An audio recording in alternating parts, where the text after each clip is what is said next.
በሲያትል አንድ በድህነት የምትማቀቅ ምስኪን በአስተናጋጅ ሥራ ላይ ተሰማርታለች። ለራሷ በሌላት ገንዘብ ላይ ለምስኪን ለማኝ ትሰጣለች። የዓለማይ ግን ተራ ሰው አልነበረም። የዓለማችን ግዙፉ ቢሊዮነር አርተስ ኪንግስተን ነበር። ይቺ $5 ደግነት እንዴት ወደ 6 ቢሊዮን ውርስ እንደተቀየረችና በቤተሰብ መካከል ስለተፈጠረው አስገራሚ የሀብት ጦርነት የሚያሳይ ታሪክ ነው። ተከታተሉ። የሩት 66 ምግብ ቤት ሰዓቱ ከምሽቱ 5:15 ይላል። ሳራ ጄንኪንስ የ26 ዓመት ወጣት ስትሆን በምግብ ቤቱ ጥግ ላይ ቆማ በአካውንቷ ስለቀራት $40 እያሰበች ነው። የቤት ኪራዩን ለመክፈል ተጨማሪ $40 ይጎድለዋል። ማያ ደግሞ ነገ መድኃኒት ያስፈልጋታል። መድኃኒቱ ደግሞ $50 ነው። ሂሳቡ መቼም ሊመጣላት አልቻለም። ቢደመር ቢቀነስ ሁልጊዜ ጎደሎ ነው። ሳራ በፎጣ ጠረጴዛውን መወልወል ጀመረች። እጆቿ በሳሙናና በውሃ ብዛት ተሻክረዋል። በዚህ መሃል ስራ አስኪያጁ ሪክ ከቢሮ ወጣ። ሪክ ማለት ድምፁን ከፍ አድርጎ በመናገር እንደ ብቸኛ የስራ መመሪያ የሚጠቀም በትንሽ በትልቁ ለቁጣ የሚቸኩል ሰው ነው። ሳራ አትደንዝዢ፣ ቁጥር 6 ጠረጴዛን አጽጂው እንጂ ብሎ ጮኸባት። ሳራ ምንም ሳትመልስለት በዝምታ ፎጣውን ይዛ ወደ ጠረጴዛው አመራች። በጣም የደከማትና ይዛለች ብትሆንም ለመኖር የግድ መንቀሳቀስ አለባት። በዚህን ወቅት ነበር የምግብ ቤቱ በር የተከፈተው። አንድ አዛውንት ሰው ወደ ውስጥ ዘልቀው ገቡ። የለበሱት ወታደራዊ መለዮ ጃኬት በጣም የቆሸሸ ነው። ፀጉራቸውና ጺማቸው ተንጨባሯል። በእጃቸው የያዙት የእንጨት መርኩዝ እየተመረኮዙ ወደ ውስጥ ሲገቡ ልብሳቸው በውሃ የረጠበ ነበር። በምግብ ቤቱ የነበሩ ጥቂት ደንበኞች በንቀት ተመለከቷቸው። ሪክ ወደ ሽማግሌው በመቅረብ ይህ መጠለያ አይደለም፣ አንተ ሽማግሌ አላቸው። አዛውንቱ ቀና አሉ። አይኖቻቸው በውስጣቸው ትልቅ ምስጢር የያዙ ይመስላሉ። አዛውንቱ አርተር ኪንግስተን ነበሩ። በቢሊዮን የሚቆጠሩ ሀብት ያላቸው፣ ነገር ግን የ6 ወር ዕድሜ ብቻ እንደቀራቸው በሐኪም ተነግሯቸዋል። ልጆቻቸው ሀብታቸውን ለመቀራመት ሲያሴሩ፣ እሳቸው ግን የመጨረሻውን የሰው ልጅ ደግነት ፍለጋ ወጥተዋል። ቡናና ትንሽ ሾርባ እፈልጋለሁ፣ ሂሳቡንም እከፍላለሁ አሉ በደረቀ ድምፅ። ሪክ የፌስ ፈገግታ ፈገግ አለና ገንዘቡን አሳየኝ መጀመሪያ አላቸው አዛውንቱን በሚንቀጠቀጥ እጃቸው ከኪሳቸው የተጨማደደ $1 ወረቀቶችንና ሳንቲሞችን አወጡ። $3.50 ነው። ሪክ ጮኸ። ቡናው $2 ነው፣ ሾርባው ደግሞ $4። ስለዚህ አይበቃህም፣ ውጣ። ደንበኞቻችንን እያስፈራራህብን ነው አላችሁ። ሳራ ሁሉንም ነገር እየተመለከተች ነበር። በሪክ ድርጊት በጣም ተናደደች። የአዛውንቱ አይኖች የገዛ አያቷን አስታወሷት። እኔ ከፍልላቸዋለሁ አለች። ድምጿ ውስጥ ያልተለመደ ጥንካሬ ነበር። ሪክ በመገረም ተመለከታት። ሳራ፣ የራስሽ ሕይወት ተበላሽቶ ለዚህ ሽማግሌ ትከፍላለሽ? ደሞዝሽ ላይ ነው የምቀንሰው። እሺ አለች ሳራ። ሰውየው ተርቧል። ዝናብ መጥቶታል መሰለኝ። ግባ አባቴ፣ እዚህ ሙቀቱ ጋር ተቀመጥ አለች አርተር። አርተርም ቁጥር 6 ጠረጴዛ ላይ ተቀመጡ። ሳራ የራሷን የሰራተኞች ምግብና ትኩስ ሾርባ አቀረበችላቸው። ተጨማሪ ዳቦም ጨመረችላቸው። ዳቦ አላዘዝኩም አሉ። ሳራም አይኗን ጠቀስ አደረገች። ዛሬ በነፃ ነው፣ ወጥ ቤቱ አትርፈው ስለሰራ ነው አለቻቸው። ዋሽታም ነበር። ከራሷ ድርሻ ቀንሳ እንደሰጠቻቸው አርተር ገብቷቸዋል። ለምን ይህን ታደርጊያለሽ ብለው ጠየቋት። እኔ ድሃ ነኝ፣ ምንም ልሰጥሽ አልችልም። ሳራ ወደ መስኮቱ ተመለከተች። ልጄ ማያ የ7 ዓመት ልጅ ናት። አንድ ቀን ለምን በጥሩ ሰዎች ላይ መጥፎ ነገር ይደርሳል ብላ ጠየቀች። እኔም ሁሉም ለመኖር ስለሚሮጥ ዝቅ ብሎ ማየት ይረሳል አልኳት። አርተር አንድ ነገር ተሰምቷቸዋል። ከዚህ በፊት ተሰምቷቸው የማያውቅ ለ20 ዓመታት ተሰምቷቸው የማያውቅ የሰው ፍቅር።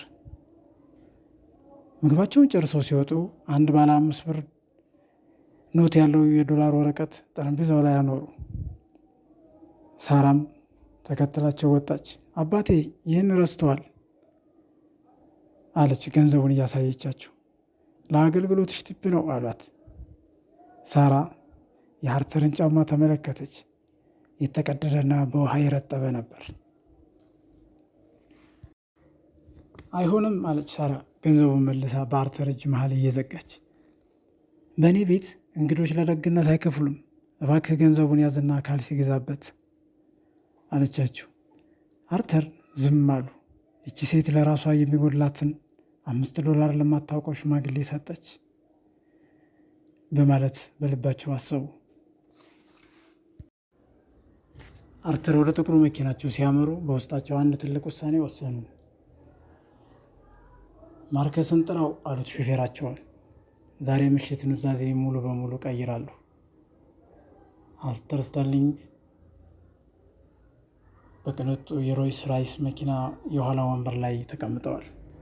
ያ የቆሸሸ የጦር ሰራዊት ጃኬት አሁን የለም። በምትኩ በውድ የሐር ጨርቅ የተሰፉ ልብሶችን ለብሰዋል። በእጃቸው ግን ያቺ ሳራ የሰጠቻቸውን $5 አጥብቀው ይዘዋል። ሹፌሩ ግሪፕስ በመስታወት አሻግሮ ተመለከታቸው። ጌታዬ እንዴት ነበር? አባረሮት እንዴ ሲል ጠየቃቸው። አርተር ለጥቂት ደቂቃዎች ዝም አሉና አዎ ግሪፕስ አባረሩኝ፣ ነገር ግን ከ20 ዓመታት በኋላ ለመጀመሪያ ጊዜ ሰው ሆኜ የታየሁበት ቦታ አገኘሁ አሉ። ድምፃቸውን አሁን እንደተቸገረ ሰው ሳይሆን እንደ አንበሳ እያጉረመረመ። አሁኑኑ ማርከስ ቶርንን በስልክ አግኝልኝ፣ ሌሊቱ ሳይነጋ የምንጨርሰው ትልቅ ስራ አለ አሉት። በከተማው ሌላኛው ጫፍ በስተርሊንግ ታወር 50ኛ ፎቅ ላይ የአርተር ልጆች ቪክቶሪያ እና ጁሊያን ተቀምጠዋል። ክፍሉ በውድ ዕቃዎች የተሞላ ቢሆንም አየሩ ግን በከፍተኛ ስግብግብነትና በራስ ወዳድነት የታፈነ ይመስላል። ቪክቶሪያ ሲጋራዋን እያጨሰች ለጁሊያን አባታችን አእምሮውን ታሟል፣ በሌሊት እንደለማኝ ለብሶ ይጠፋል። ስለዚህ ባለሀብቶቹ ይህንን ካወቁ የኩባንያዎችን ዋጋ ይወርዳል። ከመሞቱ በፊት ሀብቱን ማስተዳደር አይችልም ብለን መረከብ አለብን ጁሊያን። ጁሊያን በማሾፍ ፈገግ አለና አይዞሽ፣ የሚቀረው ጥቂት ሳምንታት ብቻ ነው። እሱ ሲሞት ዓለም በእጃችን ትገባለች። የገዛ ልጆቹ ገና ሳይሞት መቃብሩን እየቆፈሩለት ይሳሳቃሉ። አርተር ስተርሊንግ ጠበቃቸው ማርከስ ቶርን ፊት ለፊት ተቀምጠዋል። ማርከስ በጣም ተደናግጧል። አርተር እርግጠኛ ነህ? ይህ እኮ ጦርነት ማወጅ ነው። ልጆች ዝም ብለው አያዩም አላቸው። አርተር ቀና ብለው አዩት። አይናቸው ላይ የሚያወላውል ጥንካሬ ይታያል። ማርከስ ዝምድና በደንብ ብቻ አይደለም፣ ልጆቼን ራሴ በገንዘብ አበላሽቻቸዋለሁ። ዋጋ የሚሰጠው ለገንዘብ ሳይሆን በልብ መሆኑን የገባው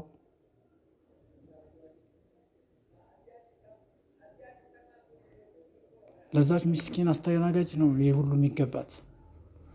እሷ ምንም ሳይኖራት ሁሉንም ሰጠችኝ፣ ልጆቼ ግን በተቃራኒው። አርተር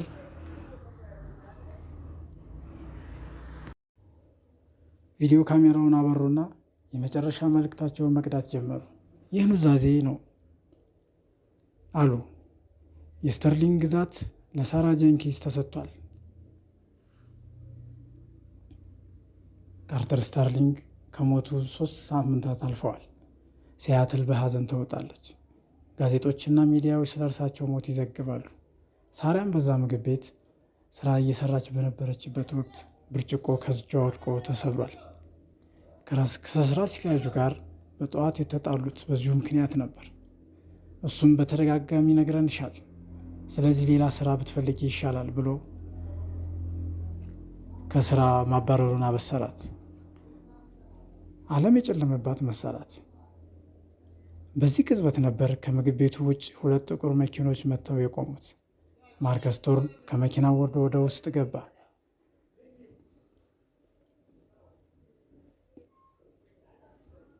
በጣም ውድ ልብሶችን ለብሶ ነበር። በእጁም ቦርሳ ይዟል። በምግብ ቤቱ የነበረው ጫጫታ ጸጥ አለ። ሪክ እየተቅለሰለሰ ወደ ሰውየው በመቅረብ ጌታዬ፣ ምን ልርዳዎት? ማርከስ ግን ሪክን እንዳላየ ቆጠረው። አይኖቹ መሬት ላይ ተንበርክካ የብርጭቆ ስባሪዎችን የምትለቃቅመው ሳራ አዩ። ሳራ ጀንኪንስ አንቺ ነሽ? አላት በረጋ ድምፅ። ሳራ ቀና ብላ አዎ እኔ ነኝ። ማርከስ ጎንበስ ብሎ እጇን ያዘና ከመሬት ቀና አደረጋት። አርተር ስተርሊንግ ታውቂዋለሽ? ሳራ ግራ በመጋባት አላውቀውም አለች። እንደ ለማኝ ሆኖ እዚህ መጥቶ ሾርባ የሰጠሽው $5 መልሰሽ የሰጠሽው ሰው እርሱ አርተር ስተርሊንግ ይባላል። ሳራ ደነገጠች።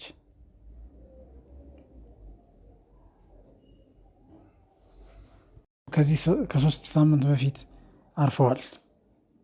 እስከ መጨረሻው ስላንቺ ሲያወራ ነበር። መላው የ$6 ቢሊዮን ሀብቱንም ኩባንያዎቹንም ላንቺ ትቶልሻል። ሪክ አፉን ከፍቶ ቀረ። ሳራ ራሷን መቆጣጠር አቅቷት ጠረጴዛውን ተደገፈች። 6 ቢሊዮን ለእኔ አለች። አዎ አለ ማርከስ። ከአሁን በኋላ አንቺ ባለጸጋ ነሽ። ሳራም የሀብቱ ወራሽ ሆነች። ከተወሰነ ጊዜያት በኋላ ሳራ አንድ ትልቅ ስብሰባዎችን ጠራች። በስብሰባው ላይ ባለ አክሲዮኖች በሙሉ እንዲገኙ ሆኖ ነበር። እናንተ ትርፍ ትፈልጋላችሁ አለች ለባለ ሀብቶቹ። ነገር ግን ትርፍ የሚመጣው ደስተኛ ከሆነ ሰራተኛና ከኩባንያው ከሚኮራ ሕዝብ ነው። ስተርሊንግ ግሎባል የሚያመርተው ቁሳቁሶች ሳይሆን ተስፋም ጭምር ነው። በዚያው ምሽት የኩባንያው አክሲዮን ታሪክ ታይቶ በማይታወቅ ሁኔታ ጨመረ። ሕዝቡ ሳራን ወደዳት። ስተርሊንግ ግሎባል በዓለም ላይ ተወዳጅ ኩባንያ ሆነ። ጁሊያና ቪክቶሪያ የመጨረሻውን ሙከራ ለማድረግ ወሰኑ። በአእምሮ ህማም ከስልጣን ለማውረድ የህግ ክስ መሰረቱ። ዛሬ ፍርድ ቤት የሚቆሙበት ቀን ነው። ፍርድ ቤቱ በጋዜጠኞችና በታዛቢዎች ተሞልቷል። የጁሊያን እንዲሁም የቪክቶሪያ ጠበቃ ክሱን ማሰማት ጀመረ። ሳራ ጀንኪንስ የኩባንያውን ንብረት በሙሉ ለጎዳና ተዳዳሪዎች እየሰጠች ነው። ይህ ደግሞ አእምሮዋ ጤነኛ አለመሆኑን ያሳያል። አርተር ስተርሊንግም ይህንን ኑዛዜ ሲጽፍ በካንሰር ምክንያት የአእምሮ እክል ያሳያል። ስለዚህ ሀብቱ ወደ ልጆቹ መመለስ አለበት። ማርከስ ቶርን በቀስታ ተነሳና ክቡር ዳኛ፣ አርተር ስተርሊንግ አንድ የመጨረሻ ሚስጥር ትቶ ነበር። አንድ ትንሽ ፖስታ አወጣ። በፖስታው ውስጥ የአርተር ስተርሊንግ የጤና ምርመራ ውጤት ነበር። ኑዛዜውን ከመፈረሙ በፊት ፍጹም ጤናማ ነው የሚል ምስክርነት የተሰጠበት። ከዚህ በተጨማሪ አርተር ለልጆቹ አንድ ስጦታ ሰጥቷቸዋል። ማርከስ ሌላ ወረቀት ለጁሊያን እና ለቪክቶሪያ አቀረበ። ወረቀቱ የብድር ሰነድ ነበር። ከኩባንያው የወሰዱት በሚሊዮኖች የሚቆጠር $። በዝርዝር የሚያሳዩ አርተር ሁሉንም ያውቅ ነበር አለ ማርከስ። ለዚህ ነው በኑዛዜው ላይ ልጆቹ ለተበደሩት ገንዘብ ክስ ካልመሰረትኩባቸው እንደ ትልቅ ውርስ ይቁጠሩት ያለው። አሁን ግን እናንተ ክስ ስለመሰረታችሁ ሳራ እናንተን ወደ ወህኒ መላክ ሙሉ መብት አላት። ጁሊያን እና ቪክቶሪያ ደነገጡ። ፊታቸው አመድ መሰለ። ሳራ ተነሳች፣ ወደ እነሱ ዞረችና የተጨማደደ $5 አወጣች። አርተር ስተርሊንግ ያስተማረኝን አንድ ነገር ቢኖር ገንዘብ ሰውን ሊያድን ወይም ሊገድል የሚችል መሳሪያ መሆኑን ነው። እናንተ ገንዘቡን ገዳይ ያደረጋችሁት፣ እኔ ግን አደኝ አደረግኩት። ክቡር ፍርድ ቤት እኔ አልከሳችሁም፣ ነገር ግን በስተርሊንግ መጠራታቸውን ያቁሙና በራሳቸው ጥረት ይኖሩ አለች። ደግነት መቼ ዞሮ እንደሚከፍለ ስለማይታወቅ በህይወት ውስጥ በደግነት መቆየትን የመሰለ ነገር የለም።